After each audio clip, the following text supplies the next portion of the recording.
las naciones, la economía comienza a ser atractiva, no solo por el lenguaje, su contribución al desarrollo industrial y de su aplicación a las necesidades de las colonias americanas, sino a que daba una visión del comportamiento de los individuos frente al hecho económico. De la obra de Schmitt se realizan traducciones al castellano y también de los artículos de Quesnay, Malthus, Say y Rousseau. En este punto merece una consideración especial la figura de Manuel Belgrano, que nació en 1770 y murió en 1820, partidario y difusor de las ideas fisiócratas en Argentina. Tradujo a Quesnay, a Dupont de Nemours, a Margrave de Baden y además presentó varias memorias al Consulado de Buenos Aires tituladas Fomentar la agricultura, animar la industria y proteger el comercio. Escribió sobre prevención del contrabando en 1798 y artículos económicos entre 1810 y 1811 en la Gaceta Mercantil. El pensamiento económico de la Revolución de Mayo tiene su origen en las ideas de Manuel Belgrano y fue el mentor de un grupo preclaro de pensadores del Río de la Plata que culminó con la generación del 37 con Echeverría y Alberdi, el primero de los cuales fue considerado albacea de las ideas de Mayo por Alfredo Palacios, y decidido partidario del impuesto sobre la contribución territorial al que consideraba el mejor de los impuestos. Adam Smith, que vivió entre 1723 y 1790, fue profesor de lógica, filosofía y moral en las universidades de Edimburgo y Glasgow. Existen apuntes de sus clases y se sabe que las clases dictadas después de 1760 contenían mucho material sobre economía. En lo que nos ocupa, conoció a los fisiócratas, pero no compartió sus ideas. Sí, tenía especial dedicación al estudio de la administración pública y los problemas de financiamiento del Estado, inclinación que recibió de los cameralistas y también de los mercantilistas. En investigación acerca de la naturaleza y causa de riqueza de las naciones, que apareció en 1776, desarrolla la obra en 5 partes, la última de las cuales, la quinta, es a las finanzas públicas, particularmente al gasto público, a los ingresos impositivos y a la función aduanera.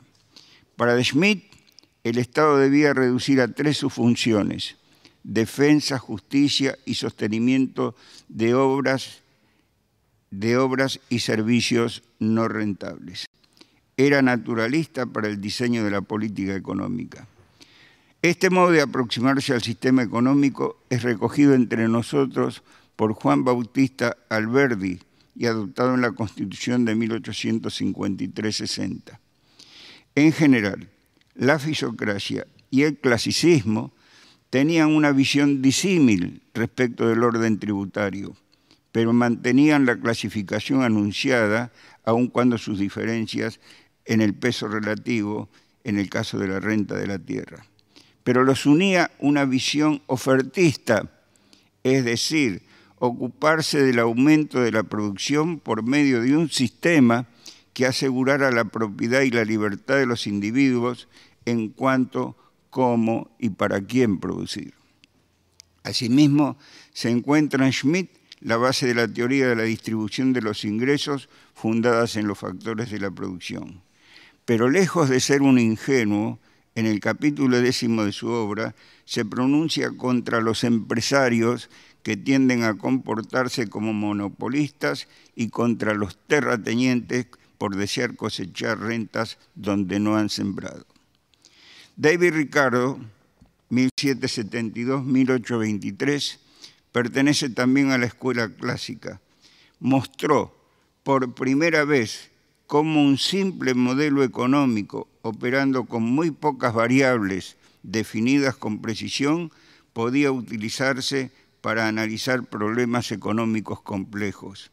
La parte original más destacada del aporte ricardiano es la referida a la distribución de los ingresos y cómo en cada momento se fija el nivel de cada uno de los factores de la producción. En el caso de la tierra, lo es por la incorporación de tierras anteriormente lejanas e improductivas. La teoría ricardiana de la renta es el eje central desde donde se instrumenta el impuesto a las tierras rurales y urbanas libres de mejoras. En Francia, mientras tanto, Jean-Baptiste Say, en 1767-1832, adhiere a la distinción de los factores de la producción con sus respectivos ingresos y enuncia la ley que lleva su nombre y que dice que todas las mercaderías disponibles deben ser equivalentes, incluyendo las que se originan en la tierra, tiene que ser igual a la suma de todas las mercaderías compradas. Por eso la simplificación de su ley al expresar que la oferta crea su propia demanda. Ahora, este es un punto central. ¿Por qué vino el ataque al clasicismo? Los clásicos, aún los más liberales, enfatizaban el papel activo de las clases sociales y los conflictos de intereses en momentos que el clima político europeo se volcaba hacia el nacionalismo de las potencias europeas, naturalmente, al tiempo que se debilitaba la cohesión social por la doctrina marxista, las revueltas de la mitad del siglo XIX y las comunas de París en 1871. Es entonces cuando se pasa a destacar el papel del individuo y se relega el tema de las clases sociales. Es cuando aparecen los neoclásicos. Son bien recibidos por la sociedad que deseaba capitalizar los resultados positivos evidentes de la revolución industrial y alejarse de los conflictos ideológicos. Al cambio de paradigmas contribuyó el darwinismo, al afirmar la idea de la supervivencia de las especies más capaces en la naturaleza. Herbert Spencer, filósofo inglés, 1820-1903, fundador de la filosofía evolucionista, que se basaba en que nadie debía interferir en las leyes naturales, dio un paso adelante y llegó a la conclusión que en la sociedad también se debía dar el triunfo de los mejores sobre los menos capacitados, y encontró al instrumento disciplinador en el mercado. El mercado expulsa a los que son menos capaces y hace triunfar a los que sí lo son. Y más mercado suponía menos Estado, de modo que la nueva teoría cambia el eje de la anterior, ya que se pasa de la objetividad en la observación de la sociedad a la subjetividad en el análisis.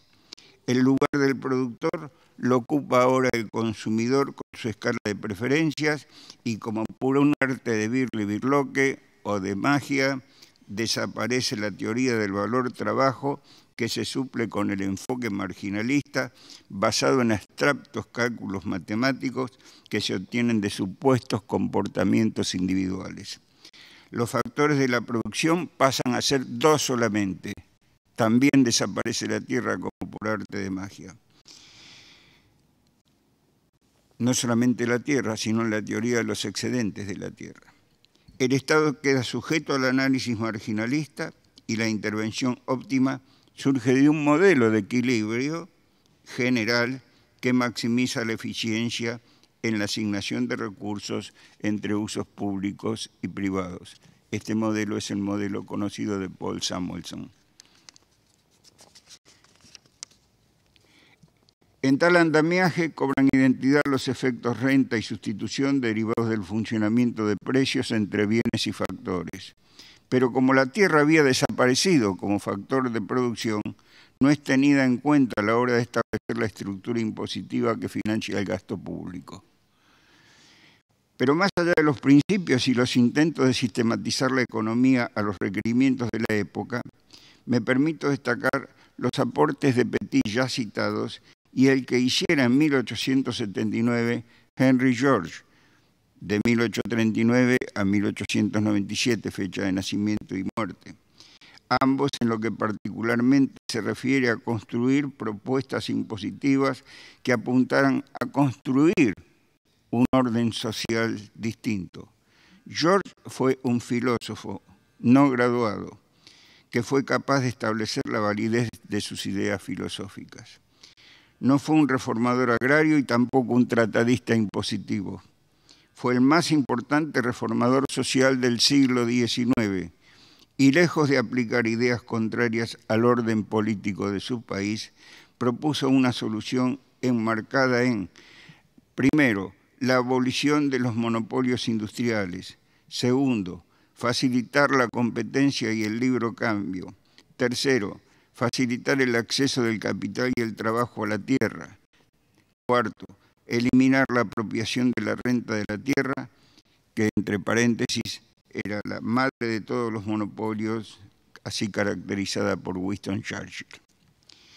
El impuesto lo propuso para todas las tierras, fueran rurales o urbanas, no como un fin en sí mismo, sino como instrumento de reforma social, siguiendo las ideas de Schmidt y Ricardo, que las habían estudiado de la fisiocracia.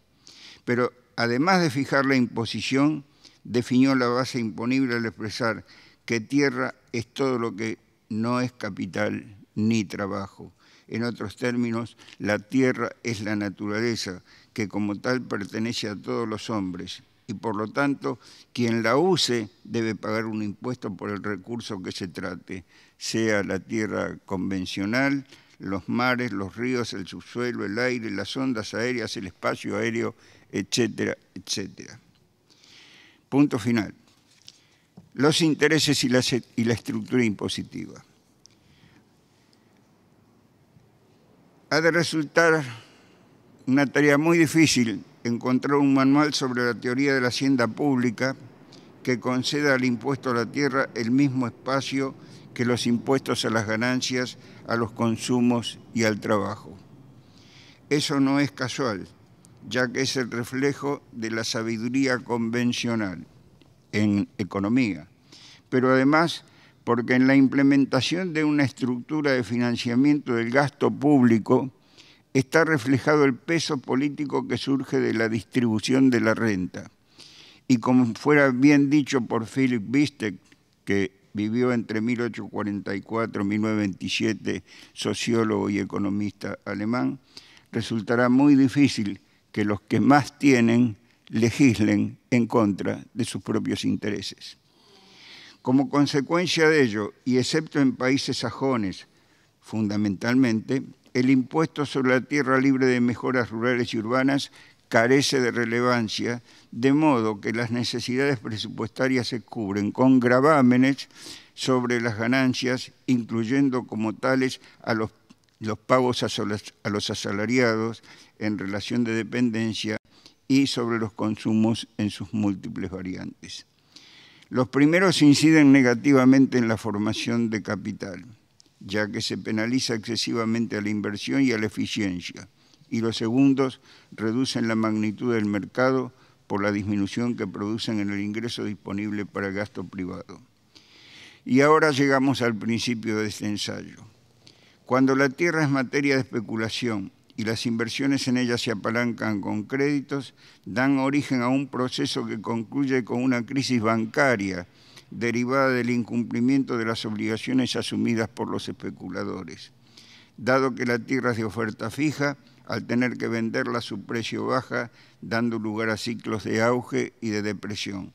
La caída generalizada de ingresos reduce la base imponible y ello se refleja en déficit de presupuestos, en emisión de deuda soberana a tasas altas de interés, y es cuando llega entonces el momento del ajuste que pagan precisamente los que menos tienen.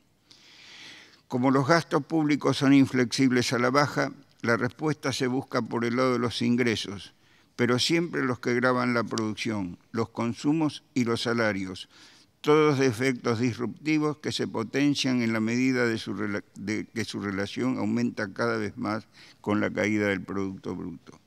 Así se polarizan los ingresos, aumenta la regresividad y la democracia se debilita porque llegan al poder representantes de los ciudadanos que luego se identifican con los grupos de poder dominantes, que es lo que expresaran los pensadores que fueron citados a lo largo de esta exposición.